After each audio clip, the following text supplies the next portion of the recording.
बिस्मिल्लाहिर्रहमानिर्रहीम। Welcome back everyone. उम्मीद करती हूँ सब लोग खैरियत से होंगे। आज की वीडियो में हम करेंगे लेक्चर नंबर 31 से 35 तक एंड आई होप सो जो लेक्चर्स आपको मैंने पीछे करवाए हुए हैं वो सारे आपको क्लियर हो चुके होंगे और आपके एग्ज़ाम्स की तैयारी भी अच्छे से चल रही होगी।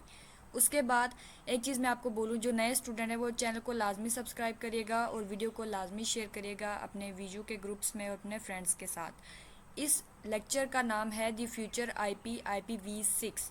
IPv6 के बारे में हमें बताया जाएगा कि ये फ्यूचर में हमें कैसे हेल्प आउट करेगा, लेकिन उससे पहले हमें यहाँ पे एक इंट्रोडक्शन दिया गया है।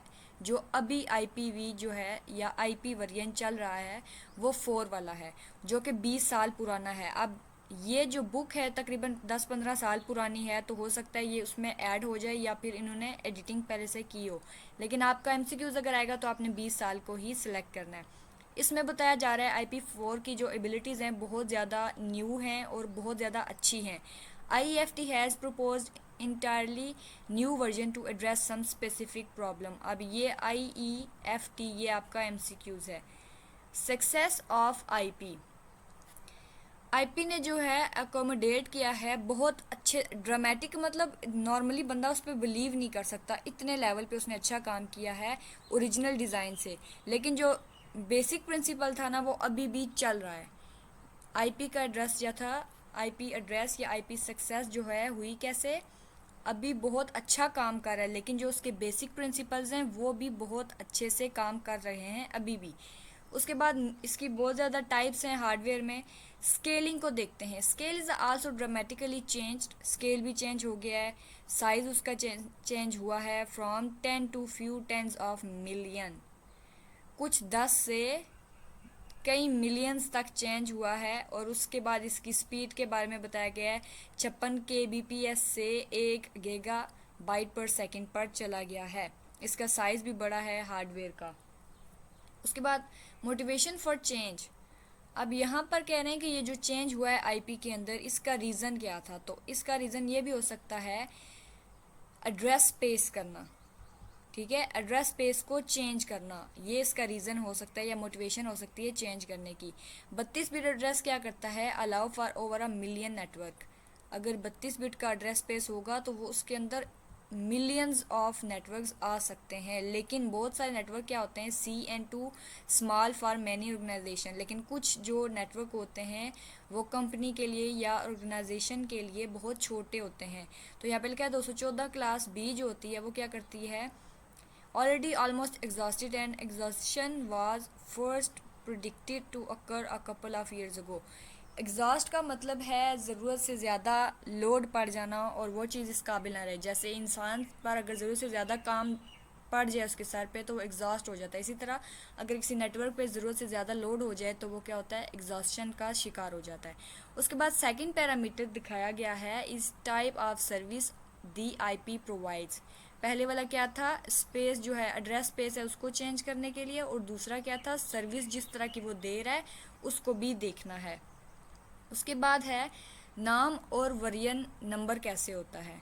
शुरू शुरू में क्या था, IP was called IP next generation, ये आपने याद रखना है। शुरू वाला जो था उसको IP नेक्स्ट जनरेशन कहते थे, लेकिन उसके अंदर मुख्तलिफ तरह के प्रपोजल का मतलब है और भी ऑप्शंस थे कि ये भी हो सकता है वो भी हो सकता है, तो उसको सबको बोलते थे IPNG। और ये अब आपने यहाँ से ये याद रखना है, the result is IP version 6। मतलब मुख्तलिफ तरह के मराहिल से गुजरने के बाद जो एंड पे इसका जो नाम सेलेक्ट हुआ था वो IP वर्जन 6 हुआ था। अब इसके कुछ फीचर्स हैं, ये इस चैप्टर में हम जिस टॉपिक के बारे में पढ़ रहे हैं ना ये सारे उससे रिलेटेड हैं। इसके अंदर 128 बिट होती हैं, ऊपर हमने 32 पढ़ा था ना, लेकिन इस IPv6 में कितने एड्रेसेस होते हैं, 128 बिट के। Header format is entirely different, इसका हेडर जो फॉर्मेट होता है वो डिफरेंट होता है। एक्स्ट्रा इन्फॉर्मेशन जो इसके अंदर डाली जाती है एक्सटेंशन हेडर में होती है, जो कि डाटा के मुताबिक होती है। जो भी इन्फॉर्मेशन डाली जाती है वो क्या करती है, डाटा के मुताबिक फॉलो की जा रही होती है। फ्लो लेबल और उसकी क्वालिटी जो होती है सर्विस की वो कैसी होती है, वो अलाउ कर देती है ऑडियो और वीडियो एप्लीकेशन को कि वो अच्छे से कनेक्शन जो हैं आपस में बिल्ड कर लें। कुछ फीचर्स जो हैं वो ऐड किए गए हैं। So it is extensible. Extensible मतलब इसको पहले से बेहतर किया जा सकता है। एक्सटेंशन यानी कि फालतू चीज़ कोई लगाकर इसको मज़ीद बेहतर किया जा सकता है। इसकी डायग्राम देखते हैं जी IPv6 की। सबसे पहले इसके अंदर होती है बेस हेडर, एक्सटेंशन हेडर, और एक्सटेंशन हेडर जितने आप लगा सकते हो। इस n का मतलब है यहाँ पर 1 2 3, मतलब जितने आप नंबर लाजमी दिए हों, हो सकता है 2 हों, हो सकता है सिर्फ 1 हो, तो ये उसका ऑप्शनल है। ऑप्शनल का मतलब होता है आप इसमें चेंजिंग कर सकते हैं या जितने आपको रिक्वायर्ड है उसके मुताबिक कर सकते हैं। और उसके बाद ये है डाटा एरिया। लिहाजा ऊपर जो आपने फीचर्स पढ़े हैं अगर उनको अच्छे से जहन में रखोगे तो ये काफ़ी हद तक डायग्राम आपको याद हो जाएगी। नेक्स्ट देखते हैं जो इसका बेस हेडर फॉर्मेट होता है वो कैसा होता है। IPv6 की बात हो रही है, लिहाजा जब तक नया टॉपिक नहीं आता आपने इस टॉपिक को जहन में रखना है। इसका बेस हेडर कैसे होता है या उसका फॉर्मेट कैसे होता है। इसके अंदर थोड़ी इन्फॉर्मेशन होती है IP4 हेडर के मुताबिक। IP4 हेडर से जो होती है उसके पास इन्फॉर्मेशन ज़्यादा होती है लेकिन 6 वाले के पास कम होती है। अगला हेडर क्या करता है, first extension header. Next header points, अगला हेडर जो है पॉइंट करता है कि पहले वाली जो एक्सटेंशन हेडर है वो कौन सी है। उसके बाद फ्लो लेबल के बारे में बात होगी कि ये छोटे टुकड़े बना देता है जिसको बोलते हैं ट्रैफिक क्लास फील्ड, और उनको अलग कर देता है किस बना पे, फ्लो लेबल को अलग कर देता है, यूज टू आइडेंटिफाई। अब इस चीज़ को देखना है फ्लो लेबल का अगला काम क्या है। सबसे पहले क्या करता है, टुकड़े बनाता है ट्रैफिक क्लासेस फील्ड में और उनको अलग कर देता है फ्लो लेबल फील्ड में। जो फील्ड है ये क्या करती है, आइडेंटिफाई करती है specific path through the network, रास्ता फाइंड आउट करती है ये फ्लो लेबल वाली। फ्लो का मतलब ऐसे होता है ना, चल रहा होना एक सीक्वेंस के साथ, तो चलती हुई चीज़ समझ लो किसी रास्ते को फॉलो कर रही है, तो आप इस तरह से इसको याद रख सकते हैं। राउटर के बारे में हमें कुछ बताया गया है। Router use flow label to forward datagram along pre arrange path. पहले से जो रास्ता आपने अरेंज किया हुआ है उससे उसके साथ काम करने में या डाटाग्राम को आगे लेकर जाने में राउटर यूज़ होता है। अब ये डायग्राम आपने एक दफ़ा देख लेनी है। नेक्स्ट हेडर की डायग्राम भी दी हुई है। बेस हेडर उसी तरह होगा TCP डाटा, और यहाँ पे next is equal to TCP लिखा होगा, ठीक है। Parsing IPv6 headers. अब इसको पर्स कैसे करते हैं। बेस हेडर जो होता है इज़ अ फिक्स साइज, पक्का याद रख लो। बेस का मतलब क्या होता है, बुनियाद, और बुनियाद जो है बहुत कम चांसेस होते हैं कि वो चेंज हो। बेस हेडर क्या होता है, फिक्स साइज का होता है, जैसा कि 40 ऑक्टेट्स हो गए। उसके बाद नेक्स्ट हेडर के बारे में बताया जा रहा है। In the base header defines type of header. Next header field बताती है किस तरह का हेडर है और वो कहाँ पर it appears eight end of fix size base header. Base header के एंड पे नज़र आता है और ये बताता है कि किस तरह के हेडर्स जो हैं यूज़ हो रहे हैं। लेक्चर नंबर 32 में कह रहे हैं IPv6 and an error reporting mechanism. IPv6 के बारे में ही पढ़ रहे हैं, तो अब ये कहेंगे इसके अंदर अगर कोई गलती हो जाए तो उस गलती को कैसे आगे बताया जाता है, उसका क्या सिस्टम होगा या क्या प्रोसीजर होगा, ये सारी चीज़ें हमें इस लेक्चर में बताई जाएंगी। Fragmentation information is kept in separate extension header। Fragmentation की जितनी भी इंफॉर्मेशन होती है वो अलग से एक हेडर में, हेडर को आप समझ लो कोई डब्बा है, ठीक है, इस तरह से इस वर्ड को याद कर लो। हेडर एक डब्बा है जहाँ पर एक्सटेंशंस को रखा जाता है फ्रेगमेंटेशन इंफॉर्मेशन वाली को। Each fragment has base header and inserted fragmentation header. दो तरह की चीज़ें होती हैं हर फ्रेगमेंट के पास, बेस वाला होता है और जो इंसर्ट यानी कि एक्स्ट्रा उसके अंदर डाला जाता है उसको बोलते हैं इंसर्ट फ्रेगमेंटेशन हेडर। अब ये दो चीज़ें इसके अंदर होती हैं। यहाँ पर मैंने आप लोगों के लिए फ्रेगमेंटेशन की डेफिनेशन लिख दिया है। कंप्यूटर नेटवर्क में इसका मतलब होता है बहुत बड़े डाटा पैकेट्स को तोड़कर छोटे टुकड़ों में बना देना। छोटे टुकड़ों में किसी चीज़ को डिवाइड करने को बोलते हैं फ्रेगमेंट्स बना लेना, ठीक है। उसके बाद ये फ्रेगमेंटेशन के आगे कुछ बताया हुआ है कहाँ कहाँ पर होती है, तो इस चीज़ को आपने पढ़ लेना है।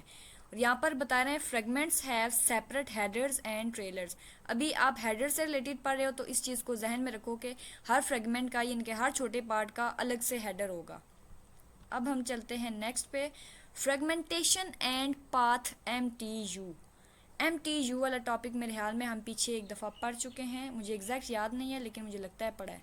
फ्रेगमेंटेशन क्या होती है? IPv6 के अंदर source not intermediate router is responsible for fragment. IPv6 source not intermediate routers is responsible for fragmentation, यानी कि IPv6 का जो सोर्स होता है जहाँ से वो आ रहा है वो रिस्पॉन्सिबल होता है उसको छोटे टुकड़ों में डिवाइड करने के लिए। राउटर क्या करता है? वो नॉर्मली या सिंपली क्या करता है? डाटाग्राम को डाल देता है larger than network MTU, drop करता है, ड्रॉप का मतलब पहुंचा देता है, और जो कि बड़ा होता है MTU नेटवर्क से, मैक्सिमम ट्रांसमिशन यूनिट। इसका मतलब है कि एक टाइम में ज़्यादा से ज़्यादा कितनी चीज़ ट्रांसमिट की जा सकती है। तो क्या कह रहे हैं? So source must fragment datagram to reach destination. Source को लाजमी करना होता है डाटाग्राम को छोटे टुकड़ों में पहुंचाना है ताकि वो आसानी से डेस्टिनेशन यानी कि अपनी जगह पर जहां वो चाहता है पहुंच सके। Source determines path MTU that is your MCQs। और उसके बाद कह रहे हैं छोटे से छोटा MTU होगा नेटवर्क के अंदर between source and destination and it fragment datagram to fit within that MTU। नहीं समझ आई? फिर से पढ़ लो। हम नेक्स्ट चलते हैं। The process of learning the path MTU is known as path MTU discovery. सीखने वाले काम में जो MTU के पाथ को अगर आप सीख रहे हो तो इसका मतलब है आप MTU के पाथ को डिस्कवर कर रहे हो। किसी भी चीज़ को सीखने का मतलब ज़्यादातर होता है कि आप उससे कोई ना कोई चीज़ सीख रहे हो, डिस्कवर कर रहे हो, ठीक है। उसके बाद क्या कह रहे हैं? पाथ में change during transmission of datagram. Datagram की अगर ट्रांसमिशन हो रही है, समझ लो डाटा यहाँ से यहाँ पर जा रहा है, तो उसका पाथ कई दफ़ा चेंज हो सकता है, क्योंकि ये क्या कह रहे हैं? It must be dynamic. Dynamic का मतलब है जो चीज़ थोड़ी सी चेंज हो सकती है टाइम गुजरने के साथ साथ। Use of multiple headers. अब एक से ज़्यादा हेडर को यूज़ क्यों किया जाता है? जैसा कि हमने कहा था ना, फ्रेगमेंट के लिए अलग अलग हेडर होते हैं, तो ज़्यादा हेडर्स को यूज़ करने का फ़ायदा क्या है? एफिशिएंसी ज़्यादा बेहतर हो जाती है। फ्लेक्सिबल का मतलब है it can add new header for new features. अगर आप कोई नया मतलब उस किसी चीज़ की नई खसूसियत ऐड करना चाह रहे हैं तो इसका मतलब है आप नया हेडर डालेंगे तो आपके लिए आसानी हो जाएगी, पहले वाले को ठीक करना मुश्किल हो जाता है। Incremental development, it can add processing for new features. अब यहाँ पर फीचर्स डाल दिए, अब उन फीचर्स को प्रोसेस करना भी होता है ताकि वो टेस्ट किया जाए, और उसके बाद क्या है? Other routers will skip those headers. उसके बाद अब आते हैं IPv6 की एड्रेसिंग कैसे होती है। तो ऑलरेडी हम पढ़ चुके हैं, ये 128 बिट के एड्रेसेस को यूज़ करता है। अब इनके अंदर क्या होता है? 128 बिट एड्रेस वाले के अंदर क्या होता है? Network prefix and host suffix, ये दो वर्ड अच्छे से याद रखने हैं। और इसके बाद इसकी टाइप्स हैं, ये इंपॉर्टेंट है। ये वाली जो टाइप्स है ना, तीनों रट्टे मार लो। नहीं, रट्टा नहीं मारो, इस चीज़ के मैं खुद ही खिलाफ हूँ। समझ लो और याद कर लो। सबसे पहली है यूनिकास्ट, एक चीज़ के बारे में बात होगी। मल्टीकास्ट, ज़्यादा चीज़ों के बारे में बात होगी। It used for single destination, it used for multiple destination. अब मल्टीपल के साथ आता है possibly not at same site. ज़रूरी नहीं है एक ही साइट के ऊपर काम कर रही हो, मुख्तलिफ जगहों पर या मुख्तलिफ चीज़ों के लिए काम कर सकती है। अब क्लस्टर, ये इंपॉर्टेंट है क्योंकि थोड़ा सा अलग होगा ऊपर वालों से। क्लस्टर में कहते हैं ये एड्रेस जो है क्या करता है? Use for collection of computer with same prefix. जिस कंप्यूटर का प्रीफिक्स मतलब मैं आपको यहाँ से कह सकती हूँ कि नाम याद रख लो, ठीक है। कोई नाम है, समझो डेल का कोई कंप्यूटर है या फिर HP का कोई भी है, तो आप इस तरह से याद रख लो कि अगर डेल के है ना तो वो क्या करेगा? वो सारे डेल वालों को कलेक्ट कर लेगा, सारे डेल वालों को कलेक्ट करके उसके मुताबिक एड्रेसिंग कर देगा, ठीक है। Datagram is delivered to one out of cluster. Datagram जो है हर एक क्लस्टर के अंदर से डिलीवर किया जाता है। उसके बाद है IPv6 एड्रेसिंग नोटेशन। नोटेशन क्या होती है? वैसे नोटेशन का अगर वर्ड आ जाए तो ज़्यादातर पॉइंट से रिलेटेड कोई बात होती है, तो हम देखते हैं यहाँ पर कैसे बात करेंगे। 128 बिट एड्रेसिंग अनवाइडली इन डॉटेड डेसिमल रिक्वायर्स 16 नंबर्स। ये आपका बन गया क्विज़। इसको 16 नंबर चाहिए होते हैं डॉटेड डेसिमल में शो होने के लिए। 16 बिट का जो नंबर होता है इन हेक्सा सेपरेट बाय कॉलन्स। अब ये जहन में रखना है इन कॉलन्स को। अगर 16 बिट नंबर में बात हो रही है hexa separated by colon, colon hexadecimal और कॉलन हेक्स, ये इसका नाम बताया हुआ है, ठीक है, इसको ऐसे पढ़ सकते हैं। तो पहले वाले में डॉट, दूसरे वाले में कॉलन, और दूसरे वाले में ये भी याद रखना है D C F F F, ये भी नंबर्स हैं, इनका मतलब नंबर होता है, ठीक है।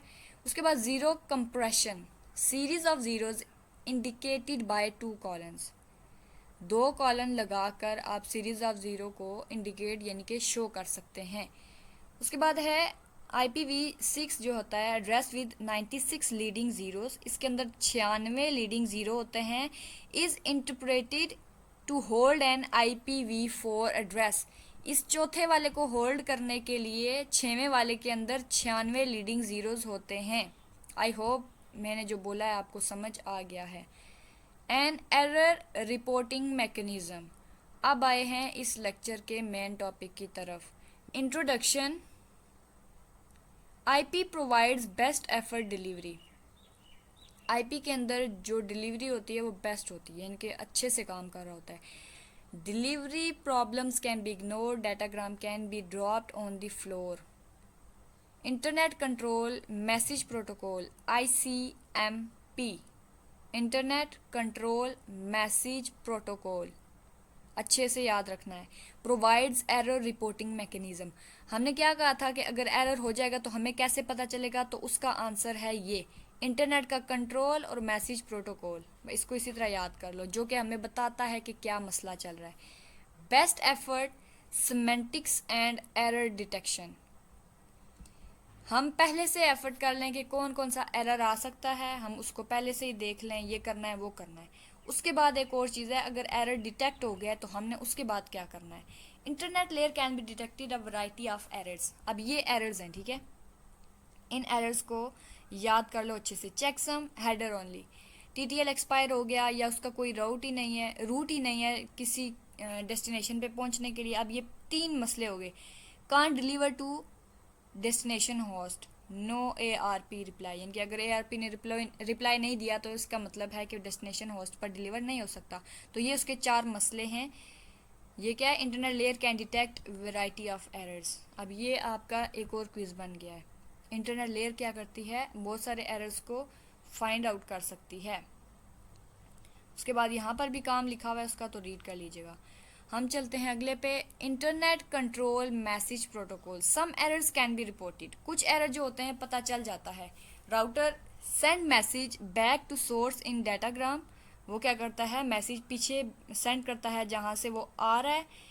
Message contains information about problem, जब मैसेज आगे नहीं गया ना तो इसका मतलब है वो रिपोर्ट करके पीछे भेजेगा, तो वो उसके अंदर कोई ना कोई इन्फॉर्मेशन होगी कि मसला क्या हुआ है इसको।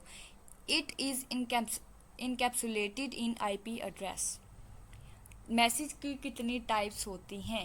एरर मैसेज, ये अब रीड कर लेना है आपने, ठीक है, यहाँ से आपको समझाने वाला कुछ भी नहीं है। सोर्स क्वेंच हो गया, टाइम एक्सीड हो गया, डेस्टिनेशन अनरीचेबल हो गया, रीडायरेक्ट हो गया, फ्रेगमेंटेशन रिक्वायर्ड, यानी कि यहाँ पर अगर मैसेज के अंदर एरर है तो ये चीज़ें रीज़न हो सकती हैं कि वो क्यों ऐसी चीज़ ख़राब हुई है। उसके बाद है इंफॉर्मेशनल मैसेज, इन्फॉर्मेशन दे सकते हैं कि आपने मैसेज रिक्वेस्ट किया या रिप्लाई आया या क्या चीज़, वहाँ पर आपको हर मैसेज की एक अलग टाइप होती है, तो यहाँ पर कह रहे हैं कि आपको किस तरह का मैसेज मिला है ये आपको बताएगा। 2 नाम अच्छे से याद रखने, पहला है एरर मैसेज होता है और दूसरा इंफॉर्मेशनल मैसेज होता है। Lecture number 33, an error reporting mechanism, यानी कि पिछले वाले टॉपिक को ही आगे लेकर चलेंगे। ICMP मैसेज ट्रांसपोर्ट, ये कैसे जाता है, is acted upon by getting ICMP encapsulated in IP, ये अब आपका आंसर है कि जो ICMP इनकैप्सुलेट हुआ है IP के अंदर, उस पर काम करना है, यानी कि जो चीज़ आपको दी गई है उस पर अब अमल करना है। इसको एक दफ़ा देख लेना है। ICMP हेडर हो गया, ICMP डाटा एरिया, तो ये अब IP के साथ जुड़ा हुआ है, IP वाला फ्रेम के साथ जुड़ा हुआ है, ठीक है, बाकी तकरीबन सारे वर्ड एक जैसे ही हैं। Using ICMP can also be use to test different tools, ये क्या करता है, बहुत सारे काम करता है। Use to test different tool, बहुत सारे टूल्स को टेस्ट करता है कि वो सही काम कर रहे हैं नहीं कर रहे हैं। अब उसके बाद बताया हुआ है कि इंटरनेट का एक होस्ट है A जो कि रीच हो सकता है दूसरे वाले बी के पास, यानी कि एक होस्ट ए बी वाले के पास हो सकता है। If datagram can be delivered from A to B से अगर डाटाग्राम डिलीवर हो सकता है तो इसका मतलब है इंटरनेट होस्ट ए है वो रीचेबल है दूसरे वाले बी को भी। उसके बाद using ICMP to trace are routes, इसको राउट नहीं बोलते, route list of all routers on path from A to B is called the route from A to B. यानी कि जो रास्ता है उसकी अगर लिस्ट आपको मिली हुई है तो उसको बोलेंगे route from A to B.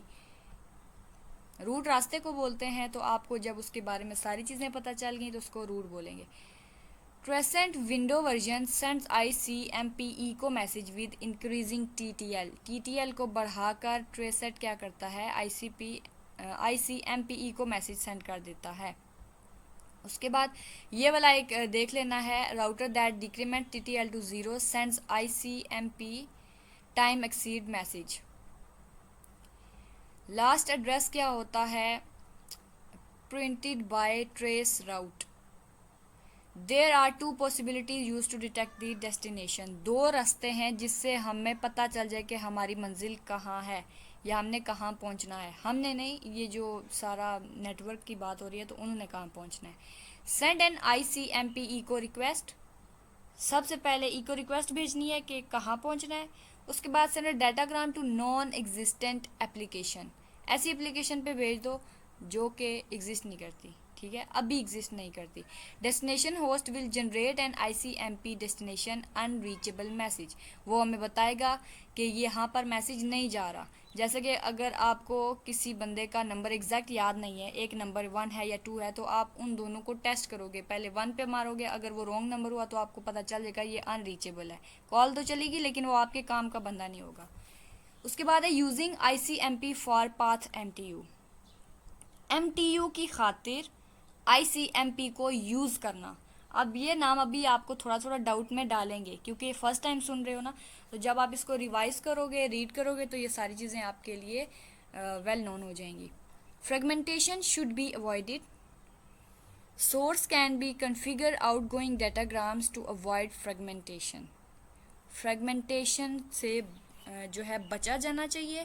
और उसके बाद क्या कह रहे हैं, source can be configured outgoing datagram to avoid fragmentation.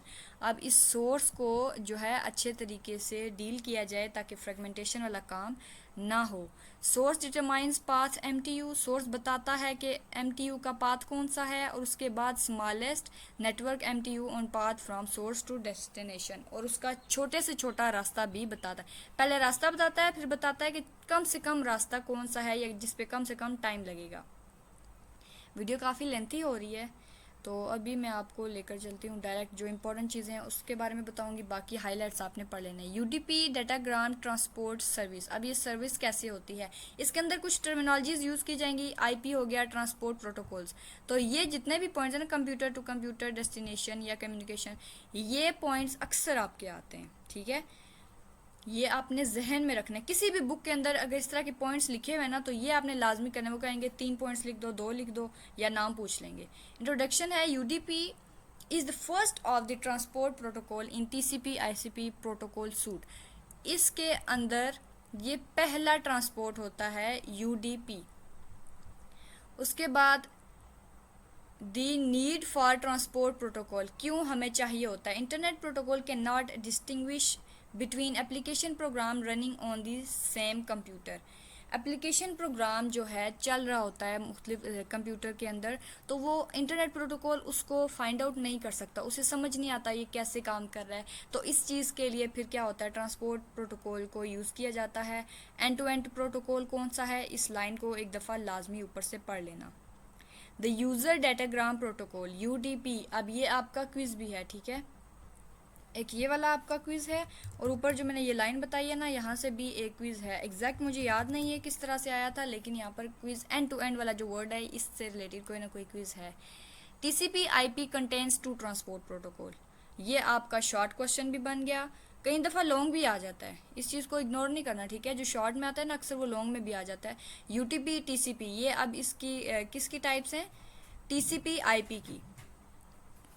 तो यूटीपी की आगे हमें बताया हुआ ये कम कम्प्लेक्स होता है और आसानी से हमें समझ आ जाता है। इसकी खसूसियात क्या होती हैं? एंड टू एंड प्रोटोकॉल होता है इसका, हमें कनेक्शन लेस सर्विस देता है। हम कनेक्शन सर्विस और कनेक्शन लेस सर्विस के बारे में ऑलरेडी पढ़ चुके हैं, ठीक है। इसके अंदर मैसेजेस होते हैं, अच्छे से डिलीवरी की गई होती है, आर्बिट्रेरी इंट्रैक्शन होता है, यानी कि आर्बिट में चल रहा होता है, इस दायरे में काम चल रहा होता है। ऑपरेटिंग सिस्टम जो है इस पे डिपेंडेंट होता है।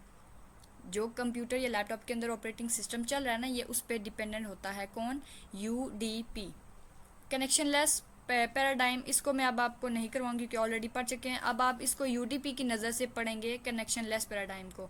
मैसेज ओरिएंटेड इंटरफेस में क्या होता है कि कोई ना कोई जो चीज़ है आपको ये क्या है, यूडीपी ऑफर्स एप्लीकेशन प्रोग्राम आप मैसेज ओरिएंटेड इंटरफेस, यानी कि कोई ना कोई हमें मैसेज पहुंचाया जा रहा होता है। अब इसका फ़ायदा ये है, application can depend on protocol to preserve data boundaries.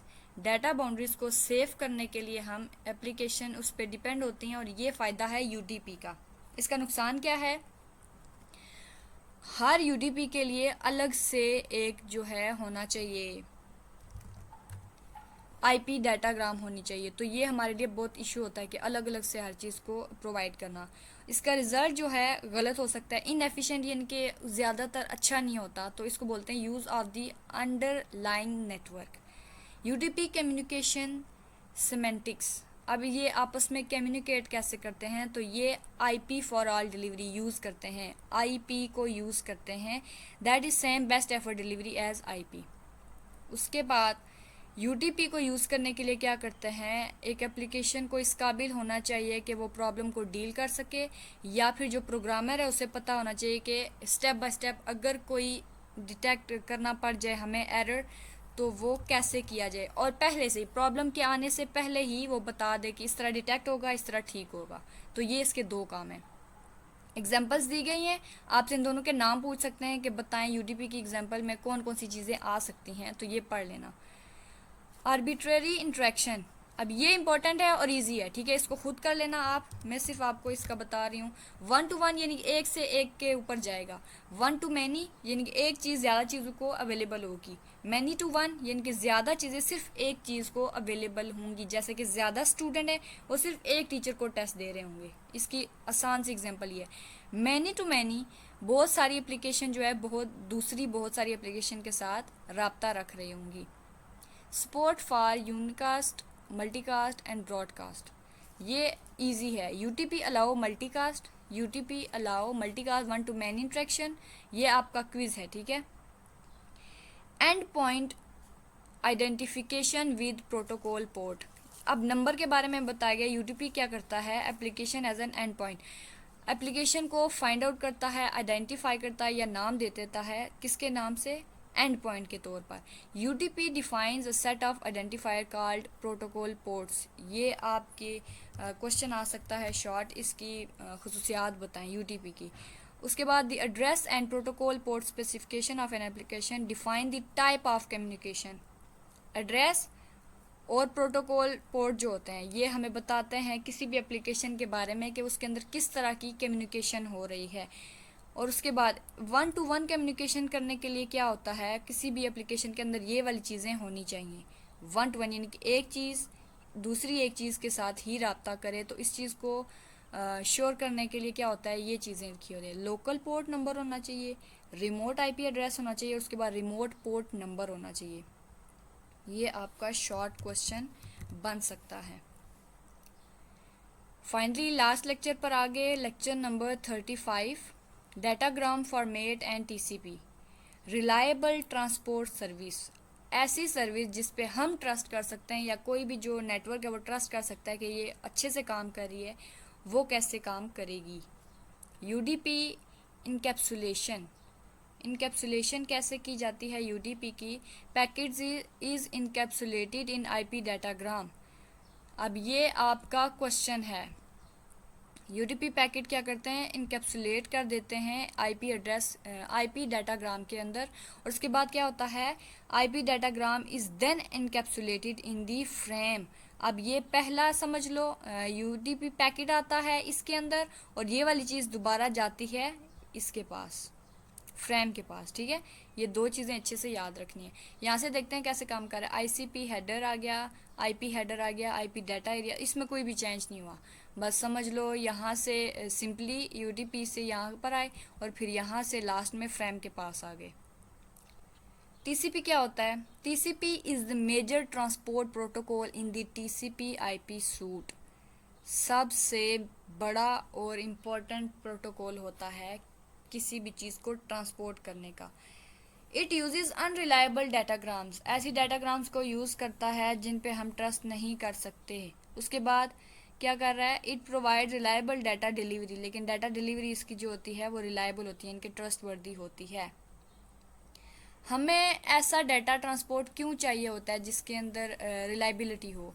Reliability is fundamental in a computer system. Even though reliability life के किसी भी एस्पेक्ट में डाल दो तो वो बहुत ज़्यादा इम्पोर्टेंट चीज़ होती है। कंप्यूटर सिस्टम में तो बेहद इम्पोर्टेंट होती है, क्योंकि अगर रिलायबल चीज़ नहीं होगी तो समझो आपके किए किराए पे पानी फिर गया। उसके बाद ट्रांसमिशन कंट्रोल प्रोटोकॉल क्या होता है? Reliability is the responsibility of transport layer. जिस चीज़ से जो है डाटा या इंफॉर्मेशन ट्रांसपोर्ट हो रही है, ट्रांसफ़र हो रही है, उसकी ज़िम्मेदारी है कि वो अच्छे से काम करे या करवाए। उसके बाद है टीसीपी आईपी में क्या होता है? टीसीपी हमें या उस नेटवर्क को प्रोवाइड करता है रिलायबल ट्रांसपोर्ट सर्विस, अच्छे वाली सर्विस देता है। उसके बाद अब ये उसकी सर्विसेज के बारे में बता रहे हैं। कनेक्शन ओरिएंटेड होती है, पॉइंट टू पॉइंट होती है, complete reliability, full duplex. Full duplex मतलब यहाँ से डाटा आ रहा है, वहाँ से डाटा जा रहा है, टू वे जो है ट्रांसमिशन हो रही है। स्ट्रीम इंटरफेस, स्ट्रीम इंटरफेस समझ लो जैसे नदी बह रही है ना, एक ही वे में स्टेप बाय स्टेप, तो वैसे जा रहे हैं। उसका कनेक्शन जो है जहाँ से वो शुरू हो रहा है वो भी रिलायबल है। ग्रेसफुल कनेक्शन, शट डाउन, अगर आपने कनेक्शन को ख़त्म करना है तो वो भी बेहतरीन अंदाज में हो जाएगा। उसके बाद है एंड टू एंड सर्विस। क्या होती है डाटाग्राम के अंदर? एंड टू एंड ये होती है application can request a connection. सबसे पहले एप्लीकेशन रिक्वेस्ट करेगी कि मेरे साथ कनेक्शन बिल्ड करो। उसके बाद क्या है? TCP connections are called virtual connection. Virtual connection वो होते हैं जो फिज़िकली एक दूसरे के साथ कनेक्ट नहीं होते लेकिन कंप्यूटर वर्ल्ड में कनेक्ट होते हैं। उसके बाद ये सिर्फ सॉफ्टवेयर के तौर पर क्रिएट हो सकते हैं। सॉफ्टवेयर भी तो वर्चुअल होता है ना, कोई भी चीज़ है सॉफ्टवेयर या कंप्यूटर के अंदर जो चीज़ें हैं जो कि जिनको हम टच नहीं कर सकते वो क्या हो जाएंगी? वर्चुअल। उसके बाद TCP uses IP to carry message. TCP के अंदर आईपी होते हैं। आईपी वैसे ज़्यादातर एड्रेस के तौर पर यूज़ होता है जो कि मैसेजेस को कैरी करता है। अब यहाँ पे कह रहे हैं होस्ट ए है और होस्ट बी है। समझ लो ये दो एप्लीकेशन है जिसके अंदर टीसीपी, आईपी, नेट और इंटरफेस, ये सारी चीज़ें कनेक्ट हुई हैं। अब ये दो जो चीज़ें हैं ना, ये राउटर के साथ कनेक्ट होंगी, क्योंकि राउटर का काम ही यही है मुख्तलिफ नेटवर्क्स को एक साथ लेकर जोड़ देना। अब यहाँ से कम्युनिकेशन कैसे होगी? यहाँ से समझ लो डाटा आया राउटर के पास, राउटर ने उसको code in code what ever जो भी किया दूसरे के पास भेजा और फिर उसने वहाँ से लेकर दोबारा इसके पास भेजा। तो ये जब चलता रहेगा तो इसको बोलेंगे कि ये काम सर्कल में चल रहा है। रिलायबिलिटी को कैसे हासिल किया जा सकता है? तो ये मेजर प्रॉब्लम है in the reliability delivery are unreliable delivery by the underlying communication system. अगर कम्युनिकेशन सिस्टम सही नहीं है, जैसा कि कोई ऐसा प्रोग्राम बनाया गया है जो एक कंप्यूटर पर स्पेसिफिक कंप्यूटर या स्पेसिफिक ड्राइव पर काम कर रहा है, लेकिन अगर वो दूसरे के साथ इस तरह से अच्छे से काम नहीं कर रहा, एक पे 70% अच्छा काम कर रहा है, दूसरे पे 100%, तो उसकी कम्युनिकेशन यानी कि डाटा की जो डिलीवरी होगी, रिसीवेंस होगी, वो सारी चीज़ें जो हैं वो अच्छे से काम नहीं कर रही, तो उसको बोलेंगे गलत कम्युनिकेशन हो रही है। जैसा कि अगर दो लोग आपस में बात कर रहे हैं, एक नॉर्मली अच्छे तरीके से बात कर रहा है, दूसरा गलत तरीके से ऊंची आवाज़ में गुस्से से बात कर रहा है, समझ लो कम्युनिकेशन में गैप आ गया, तो वहाँ पर लड़ाई पक्का बनेगी। उसके बाद है सिस्टम रीबूट। सिस्टम रीबूट्स कर जाता है तो ये अनरिलायबल डिलीवरी का रीज़न बन जाता है। अचीविंग रिलायबिलिटी, अब मेरे ख्याल में अगले लेक्चर में शायद आपको कुछ ज़्यादा डिटेल दी जाए, लेकिन हमारी वीडियो यहाँ पर होती है कंप्लीट। रखिएगा अपना बहुत सारा ख्याल। अल्लाह हाफिज़।